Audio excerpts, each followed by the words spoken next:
Hola, hola a todos.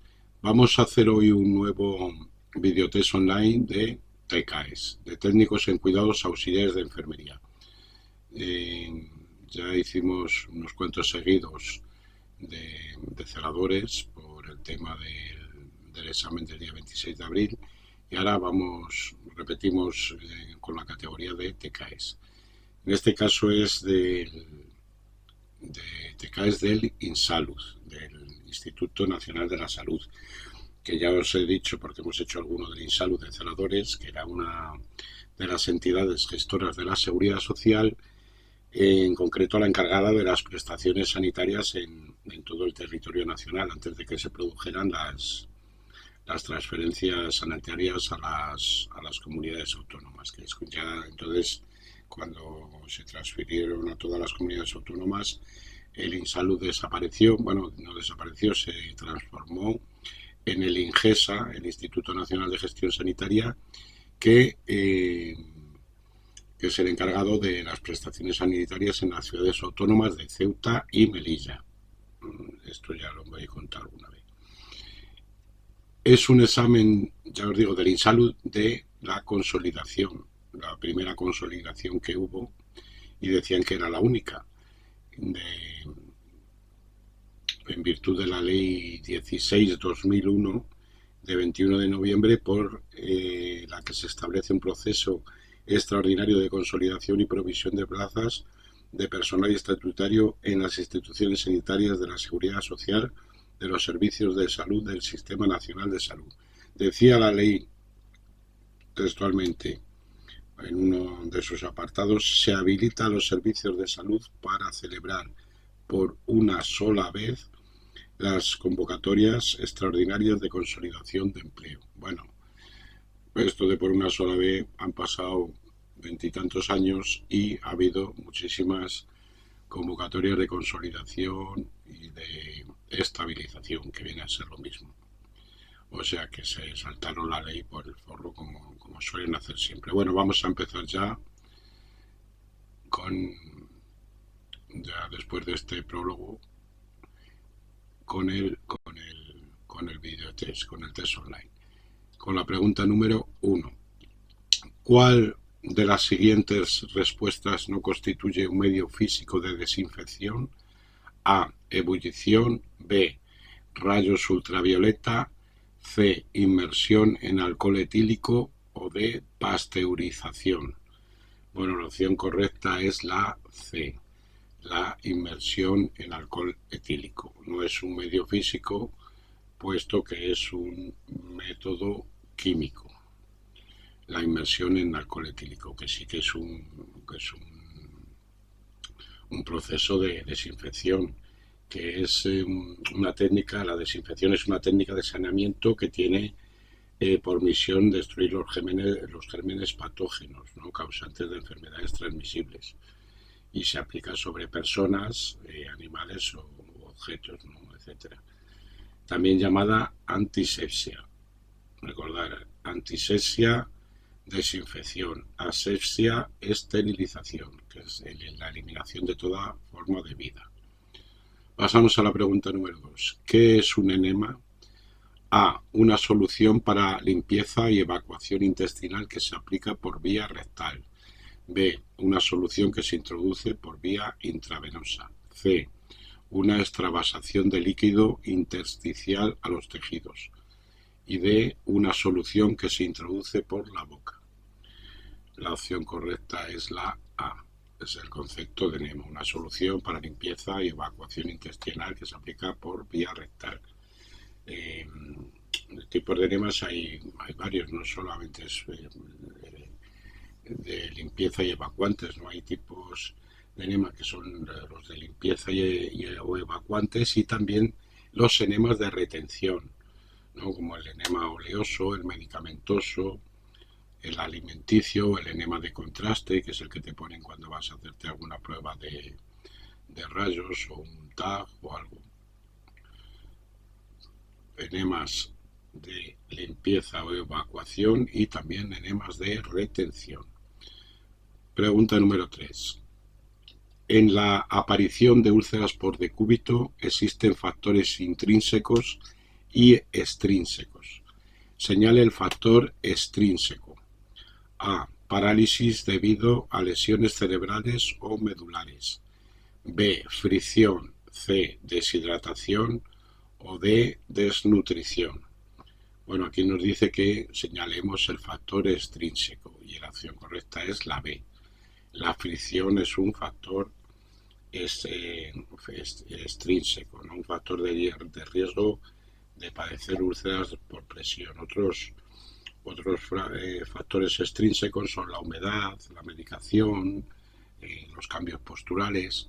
Y luego, estos de aquí, el resto, la alternativa A, C y D, son factores intrínsecos, ¿no? Como también la inconsciencia, la incontinencia, la inmovilidad, la nutrición, los problemas circulatorios, etc.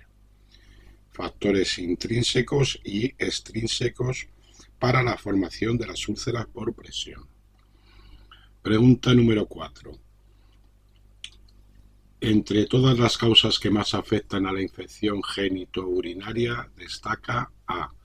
Los apósitos, B. La política de antibióticos, C. El instrumental quirúrgico o D. La sonda vesical. La opción correcta es la B, la sonda vesical, ¿no? Por eso es muy importante realizar los cuidados adecuados de la misma, ¿no? Como por ejemplo, sobre todo la limpieza, ¿no? Y que no ande por ahí en el suelo, que se la pisoteen y tal, ¿no? Porque luego pueden producir eso, infecciones genitourinarias. Pregunta número 5. ¿Cuáles son las fases de aparición de úlceras por decúbito? A. Eritema, edema, vesículas, rotura de la piel. B. Exantema, prurito, rotura de la piel. C. Hematoma, edema y necrosis. Y D. Piel descamada, vesículas, eritema y hemorragia. Bueno, la opción correcta es la A, ¿no? Eritema, edema, vesícula, rotura de la piel. El primer signo de aparición de las úlceras por presión es el eritema, ¿no? Que es el enrojecimiento de la piel. ¿Cómo se ataja? Pues con las cremas antiescaras o con ácidos grasos y hiperoxigenados, ¿no? Como el Inovera, el Mepentol.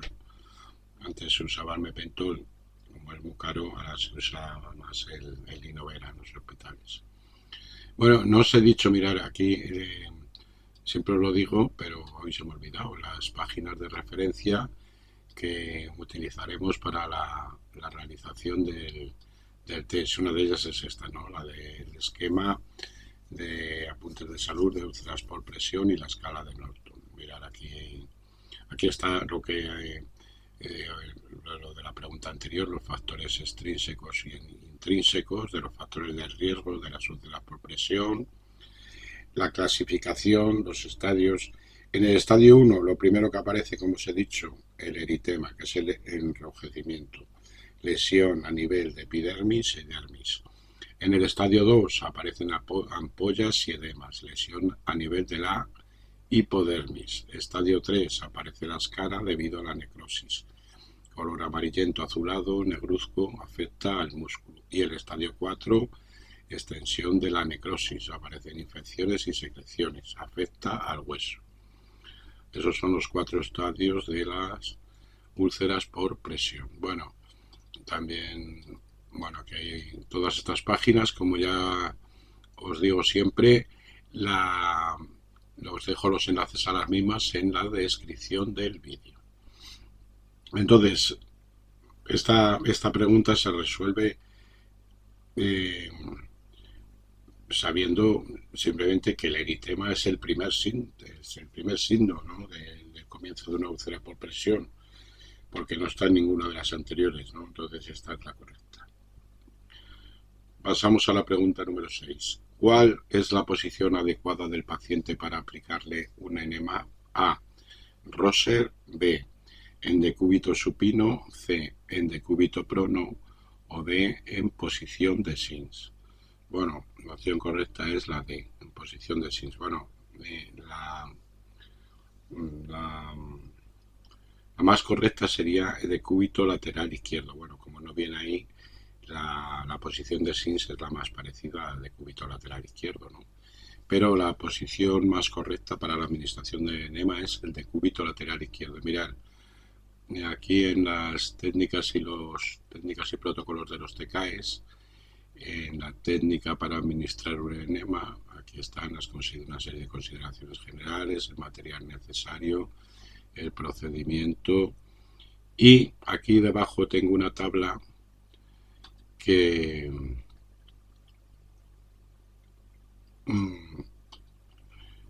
esta tabla incluye las posiciones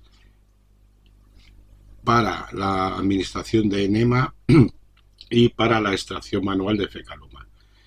En la administración de enema, colocación del paciente en posición de decúbito lateral izquierdo, con la pierna derecha lo más flexionada posible y con el empapador bajo las nalgas.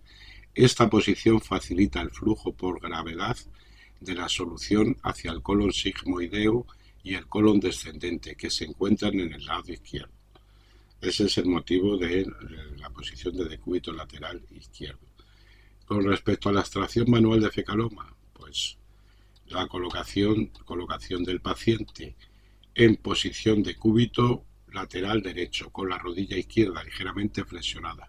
Esta posición sitúa el colon sigmoideo en la parte más alta y facilita la extracción de las heces, con un empapador debajo del enfermo para proteger la ropa de la cama. Si no tolera la posición anterior, colocar al paciente en decúbito supino con ambas caderas y rodillas flexionadas. Bueno, esto es muy importante porque lo suelen preguntar, sobre todo la posición para la administración de enemas. Decúbito lateral izquierdo, si no dan esa alternativa, como ha pasado en el test la más parecida es esta, la posición de Sims. Pasamos a la pregunta número 7. En la posición de decúbito prono o ventral, el paciente está A. Tumbado sobre un lado de su cuerpo con la espalda recta y los brazos flexionados. B. El paciente se encuentra semisentado en la cama, con las rodillas ligeramente flexionadas. C. Tumbado sobre el abdomen, con la cabeza girada hacia un lado y los brazos extendidos. Y D. Tumbado sobre su espalda, con los brazos y las piernas extendidas. La opción correcta es la C, ¿no? La posición de decúbito prono o ventral es el paciente tumbado sobre el abdomen con la cabeza girada hacia un lado y los brazos extendidos. Mirad aquí en el esquema de las posiciones anatómicas. Estas son las quirúrgicas, las no quirúrgicas. Aquí está, decúbito prono o ventral. ¿No veis? El paciente tumbado sobre el abdomen con la cabeza girada hacia un lado y los brazos extendidos a lo largo del cuerpo. Pasamos a la siguiente pregunta. 8. En pacientes encamados, ¿cada cuánto tiempo les realizaremos los cambios posturales? A. Cada 15 o 20 minutos. B. Cada 45 o 50 minutos. C. Cada 120 o 180 minutos. O D. Cada 240 o 380 minutos. Bueno, la opción correcta es la C, ¿no? Cada 120 o 180 minutos, es decir, cada 2 o 3 horas. Los cambios posturales son las modificaciones realizadas en la postura corporal del paciente encamado, ¿no? Para prevenir la aparición de úlceras por presión y otras complicaciones derivadas de la inmovilidad, ¿no? Ayudando al paciente a mantener una postura adecuada para favorecer su bienestar, todo ello en condiciones de seguridad. Ese es el concepto de los cambios posturales. Mirad aquí en la página de movilizaciones, no sé si la tengo abierta, pues a lo mejor no. Mirad, técnicas de movilización del paciente, mirad, aquí están. Por ejemplo, esto lo he sacado del blog de Celadores Online, del temario. Mirar un ejemplo de rotatorio para la realización de los cambios posturales, ¿no? De cúbito lateral derecho, de cúbito supino, de cúbito lateral izquierdo, de cúbito lateral derecho, de cúbito supino en sedestación, se supone que cuando vas a comer o desayunar o cenar, etcétera, etcétera. Aquí está el rotatorio, el concepto de los cambios posturales en las técnicas de movilización de pacientes. El enlace en la descripción del vídeo.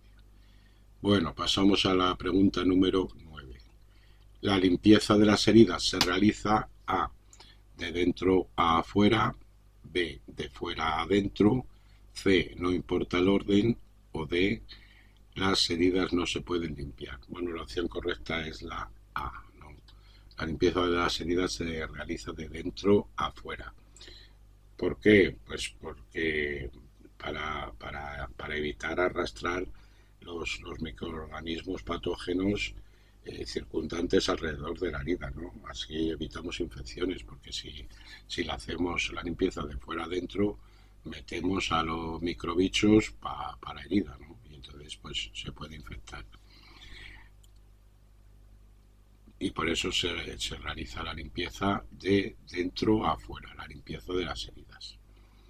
Bueno, pasamos a la pregunta número 10.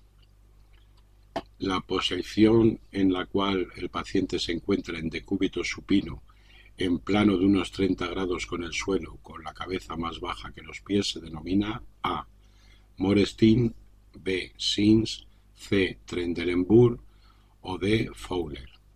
La opción correcta es la C, posición Trendelenburg, o también denominada posición anti-shock.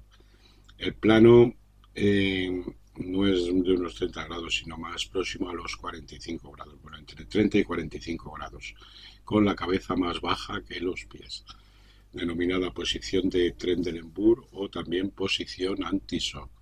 Vamos a verla aquí, en las posiciones anatómicas quirúrgicas es esta, la Trendelenburg, ¿no? Aquí veis al paciente la cabeza más baja que los pies. También se le llama posición anti-shock, ya que mejora la circulación cerebral y es la posición más idónea para lipotimias o síncopes, conmoción o shock, hipotensión arterial severa. Trendelenburg o posición anti-shock. La contraria pues es la Morestin o anti-Trendelenburg, que es la misma inclinación de 45 grados, solo que en este caso la cabeza, como veis, está más alta que los pies. Bueno, pasamos a la pregunta número 11. ¿Qué es una férula? A, un tiempo de tracción, B, un dispositivo para inmovilizar, C, un tipo de fractura o D, una prótesis de cadera. La opción correcta es la B, un dispositivo para inmovilizar. En concreto, la prótesis es un aparato rígido o flexible, también puede ser, utilizado para mantener en una determinada posición una parte desplazada o móvil o para mantener protegida una zona lesionada del cuerpo, ¿no? Es la férula. Las más comunes, pues la férula de Brown, que es para inmovilizar los miembros inferiores. También otra que se utiliza en los niños, la férula de Thomas, utilizada pues eso en los niños. La férula, un dispositivo para inmovilizar. Todos estos conceptos aquí en el diccionario de términos. Picáis en la F, buscáis férula y ya está. Y además os vendrán los tipos de férula que hay, etcétera, etcétera. Bueno, pasamos a la siguiente pregunta, la número 12. Bueno, este examen, como os he dicho que era de consolidación, es muy cortito y también bastante facilito. De 20 preguntas solo, que son los que más me gustan a mí porque no tardo mucho en hacerlos. Pregunta 12. El aseo bucal de un paciente inconsciente se realiza perdón, con la misma frecuencia que a todos los pacientes. B, con más frecuencia que a otros pacientes. C, si no tiene dientes no se realiza este tipo de aseo. Y D, nunca, no es necesario. Bueno, la opción correcta es la B, ¿no? El la boca de un paciente inconsciente se realiza con más frecuencia que a otros pacientes. ¿Y por qué? Bueno, pues para evitar el riesgo de neumonía por broncoaspiración, para evitar infecciones variadas en la cavidad bucal, también evitar la sequedad de la boca, etcétera, etcétera. Entonces, por eso se realiza con más frecuencia que al resto de pacientes que no están inconscientes, ¿no? Pregunta número 13. Según establece el artículo 9 de la Ley General de Sanidad, se deberá informar a los usuarios de los servicios del sistema sanitario: a. de los plazos establecidos para interponer reclamaciones; b. de los plazos establecidos para las listas de espera; c. de los derechos y deberes; y d. todas son correctas.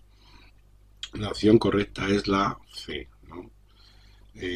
La Ley 14/1986 de 25 de abril General de Sanidad establece en su artículo 9 que se deberá informar a los usuarios sobre sus derechos y deberes. Eso lo dice el artículo 9. Y luego en los posteriores, en el artículo 10 y el artículo 11, el artículo 10 se corresponde a los derechos de los usuarios con respecto a los servicios de los servicios sanitarios del Sistema Nacional de Salud. Y el artículo 10, derechos, y el artículo 11 a las obligaciones, es decir, los deberes de los ciudadanos con respecto de los servicios sanitarios. Bueno, pasamos a la pregunta número 14. Otra de posiciones. La posición en la que el paciente se encuentra en decúbito supino, con la cabeza sobresaliendo del extremo superior de la cama y sin almohada, se denomina A. de Rosser, B. de litotomía, C. semiprona o D. genupectoral. Bueno, la opción correcta es la A, de Rosser, ¿no? Es la posición de Rosser o Proet. Posición de Rosser o Proet. Vamos a verlo aquí en el este de las posiciones anatómicas. En el esquema de las posiciones anatómicas. A mirar, aquí está. Rosser o Proet. El paciente se encuentra en decúbito supino con la cabeza fuera del tablero, colgando, debiendo quitar el cabecero de la cama con el objetivo de mantener el cuello en hiperextensión, los hombros en el límite de la cabecera de la cama o camilla. Aquí está, ¿no? ¿Veis? La cabeza fuera de la cama. Esta se emplea, pues, al tener el cuello en hiperextensión, se emplea sobre todo para intubaciones endotraqueales, ¿no? Pero también en un acto cotidiano como es el aseo del cabello del paciente encamado, pues también se puede colocar en esta posición. Se le saca la cabeza fuera de la cama y aquí se pone un barreño para recoger el agua y se le echa por ahí, se lava, tal. Ahora hay unas cosas muy chulas que no hace falta lavarlo así con barreño ni nada. Mirad aquí en las técnicas y protocolos, lo podéis ver, que es un lavado en seco, que yo no sé cómo queda, pero parece como una olla express. Mirad, esto es, que lo tenemos allí en el hospital. Yo lo he descubierto, no lo he descubierto hace mucho, la verdad. Es un gorro de champú. Entonces esto lo calientas en el microondas y se lo pones, no sé si son 10 o 15 minutos. No, bueno, en el microondas lo tienes que poner unos, no sé cuánto tiempo. Bueno, aquí vienen las instrucciones. Durante 15 segundos en el microondas. Fíjate si lo meto 15 minutos, se deshace. 15 segundos y luego se lo pones al paciente, como está aquí, y le das un ligero masaje durante 2 o 3 minutos. Y ya te queda teóricamente lavado el pelo. Son inventos y ya nos deshacemos del barreño debajo de la cabeza del paciente. Como se ha hecho siempre. Bueno, pasamos a la pregunta número 15. ¿Cómo se llama la pinza que se deja puesta en el cordón umbilical del recién nacido hasta que se seca y se desprende. A. Kosher. B. Pean. C. Pinza umbilical. Y D. Disección. Bueno, pues es como su propio nombre indica, la pinza umbilical. Que son unas pinzas que normalmente son de plástico, ¿no? De un solo uso. La pinza umbilical, que es la pinza que se deja puesta en el cordón umbilical del recién nacido hasta que se seca y se desprende. Pasamos a la pregunta número 16. El paciente tiene derecho a que quede constancia por escrito de todo su proceso. A. No, solo del alta. B. Sí, pero solo en las instalaciones sanitarias públicas. C. Sí, tanto en las instalaciones sanitarias públicas como en las privadas. Y D.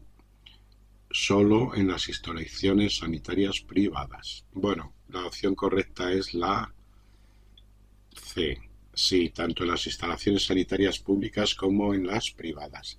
Bueno, esta pregunta, bueno, digamos que está un poco como, no sé, obsoleta. Bueno, esto viene, no, venía recogido en la Ley General de Sanidad. Mirad aquí, tengo en el artículo 10, que os he dicho que se refiere a los derechos, y el artículo 11, las obligaciones de los ciudadanos con las instituciones y organismos del sistema sanitario. En el artículo 10, en el punto 11, mirad, un derecho a que quede constancia por escrito de todo su proceso. Al finalizar la estancia del usuario en una institución hospitalaria, el paciente o familiar o persona llegada a él recibirá su informe de alta. Pero bueno, lo que se refiere a la pregunta es esto, a que quede constancia por escrito de todo su proceso. Y luego, al final, dice, respetando el peculiar régimen económico de cada servicio sanitario, los derechos contemplados en los apartados 1, 3, 4, 5, 6, 7, 9 y 11, que es a que nos referimos, de este artículo serán ejercidos también con respecto a los servicios sanitarios privados. Bueno, pues entonces la pregunta está clara, la opción correcta es la C. ¿Qué ocurre? Que yo siempre os digo esto de que pinchéis en la legislación consolidada, ¿no? La ley 14.986, picáis aquí y os sale la legislación consolidada, que es la ley con todas las modificaciones que ha habido hasta la fecha. Mirar esta que es del año 86, la Ley General de Sanidad. Mirar todas las modificaciones que ha habido. Ha habido un montón. Y esto que aparece aquí es el texto consolidado, es decir, cómo está actualmente la ley. Vamos al artículo 10. Es este que se refiere a todos los que tienen derecho. Todos tienen los siguientes derechos respecto a las distintas administraciones públicas sanitarias. Y en el punto 11, sorpresa, que es el que se refería a la cuestión anterior, a la cuestión del test, ha sido derogado. Entonces, mirar aquí está el punto 11. A ver si lo encuentro.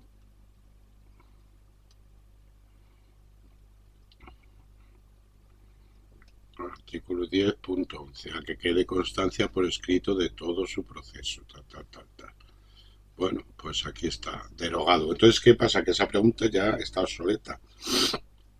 Pues he ido mirando y ¿qué ocurre? Que también viene en otra ley ese derecho, que es en la Ley 41/2002 de 14 de noviembre, básica reguladora de la autonomía del paciente y de derechos y obligaciones en materia de información y documentación clínica. En concreto, en el artículo 15. Mira,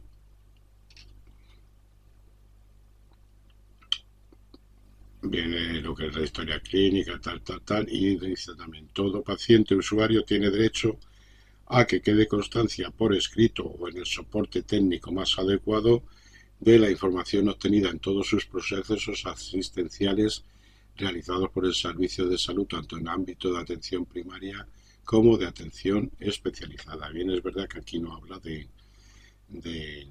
sanidad privada, pero bueno, ¿qué quiere decir? Que bueno, digamos que todavía estaría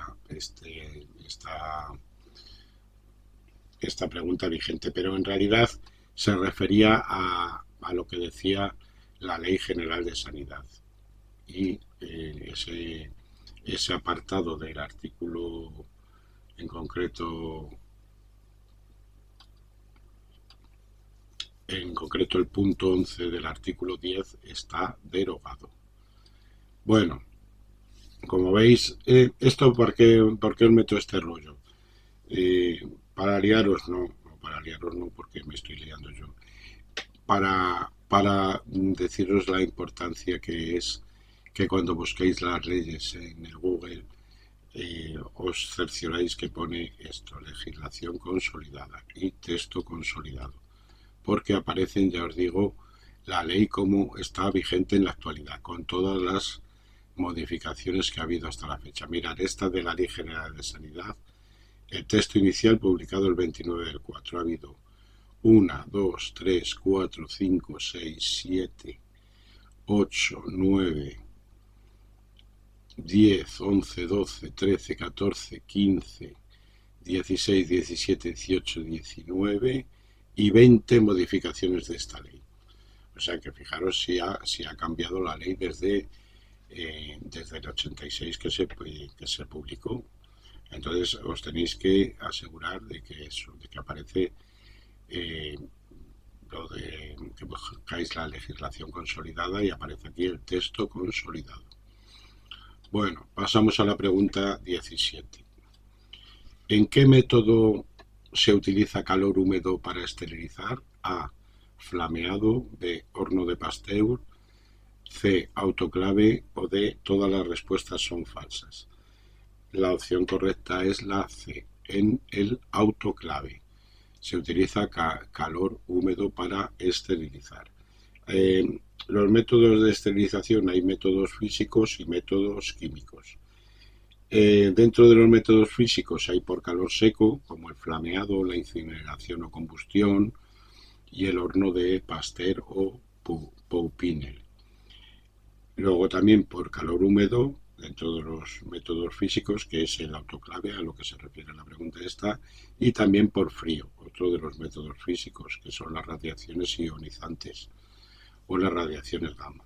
Y luego dentro de los métodos químicos de esterilización está el formol. Pregunta número 18, que ya estamos acabando. ¿Cómo se denomina la destrucción de todo tipo de microorganismos patógenos y saprofitos, incluyendo las esporas? A. Desinfección. B. Esterilización. C. Desinsectación. O D. Antisepsia. La opción correcta es la B, la esterilización.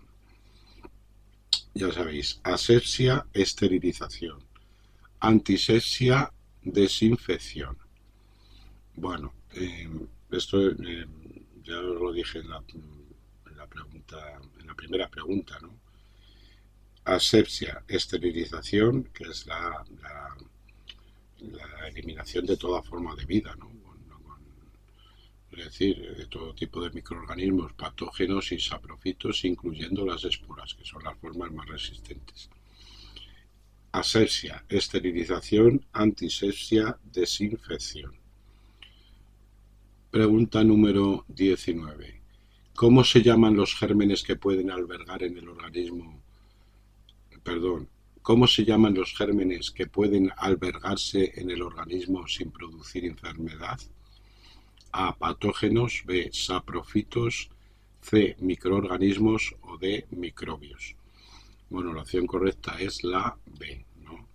Dentro de los gérmenes, los tipos de gérmenes, hay gérmenes patógenos, que son microorganismos que originan infección, que lo más importante son las bacterias, los virus y los hongos, ¿no? Y luego los gérmenes saprofitos, es decir, no patógenos, es decir, que no producen enfermedad en el organismo. Gérmenes saprofitos. a los que se refiere esta cuestión. Y ya llegamos a la pregunta número 20, a la última del test. Mirar qué rápido. Y eso que me he enrollado con eso de la Ley General de Sanidad. Pregunta 20. Perdón. ¿Con qué otro nombre es conocido el hipoclorito sódico? A. Mercurio, B. Yoduro, C. Lejía o D. Glutaraldehído. La opción correcta es la C, ¿no? El hipoclorito sódico o hipoclorito de sodio, que diluido en agua es la denominada lejía, ¿no? No confundir con el hipoclorito de calcio, que es el cloro. Aunque tienen la misma función, la lejía y el cloro, pues no son lo mismo. Uno es hipoclorito de sodio o hipoclorito sódico, la lejía, que es el hipoclorito sódico o hipoclorito de sodio diluido en agua. Y luego está el hipoclorito de calcio o cloro, que tienen las mismas funciones desinfectantes. Bueno, pues ya hemos acabado el test este cortito, que ya os dije que era de consolidación de empleo. Entonces son cortos y fáciles para que todo el mundo saque plaza. Todo el mundo que tenga opción de presentarse, claro. Bueno, nada más. Si os ha gustado o os ha servido de ayuda, le dais al me gusta, os suscribís al canal si no lo habéis hecho aún y activáis la campanilla para que el YouTube os avise de los nuevos vídeos que vaya subiendo al canal. Todas las páginas que tengo aquí abiertas, que algunas hemos mirado y otras no, os dejo los enlaces de las mismas en la descripción del vídeo. Nada más, hasta el próximo videotest online. Adiós.